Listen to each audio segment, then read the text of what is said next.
Brought to you by TechnoSpark 20 series smartphones.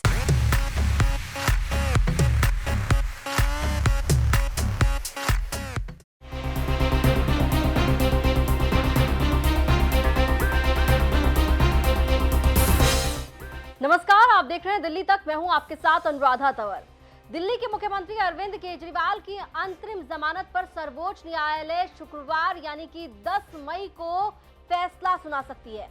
लेकिन अरविंद केजरीवाल की अंतरिम जमानत पर सर्वोच्च न्यायालय के फैसले आने से पहले ईडी ने सर्वोच्च न्यायालय में अरविंद केजरीवाल की अंतरिम जमानत पर अपना जवाब दाखिल कर दिया है, हलफनामा दाखिल किया है।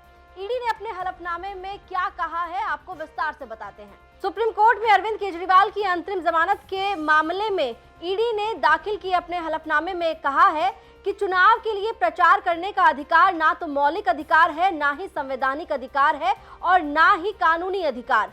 किसी भी राजनेता को चुनाव लड़ने के लिए अंतरिम जमानत नहीं दी गई है, भले ही वो चुनाव लड़ने वाला उम्मीदवार क्यों न हो।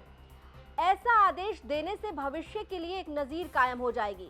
इससे सभी बेईमानी और भ्रष्टाचार के आरोपी राजनेताओं को चुनाव की आड़ में अपराध करने और जांच से बचने का मौका मिलेगा।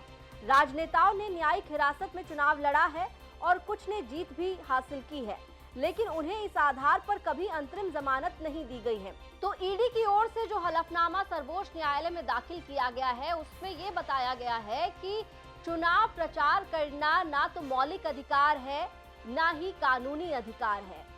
आपको ये बता दें कि ईडी ने 44 पेज का अपना हलफनामा सर्वोच्च न्यायालय में दाखिल किया है और उसमें पिछले 5 साल के चुनाव का ब्यौरा भी दिया है और उसमें ये बताया है कि किसी को भी प्रचार के लिए कभी अंतरिम जमानत नहीं दी गई है। अरविंद केजरीवाल को सर्वोच्च न्यायालय अंतरिम जमानत देता है या नहीं देता है, इसका फैसला तो होना बाकी है। लेकिन उससे पहले ईडी ने अपने हलफनामे में ये साफ बता दिया है कि चुनाव प्रचार के लिए ना तो कभी किसी को अंतरिम जमानत मिली है। पिछले 5 साल का ब्यौरा भी ईडी की ओर से दिया गया है और ये भी बताया है कि चुनाव प्रचार करना कोई मौलिक अधिकार नहीं है और ना ही कोई कानूनी अधिकार है। फिलहाल अब कोर्ट का डिसीजन क्या होगा, ये तो जब कोर्ट डिसीजन देगा तभी पता चलेगा। लेकिन अरविंद केजरीवाल की ओर से ईडी के इस हलफनामे पर क्या काउंटर किया जाएगा, ये भी देखना काफी महत्वपूर्ण रहेगा। दिल्ली से जुड़ी हुई तमाम खबरों के लिए आप देखते रहिए दिल्ली तक।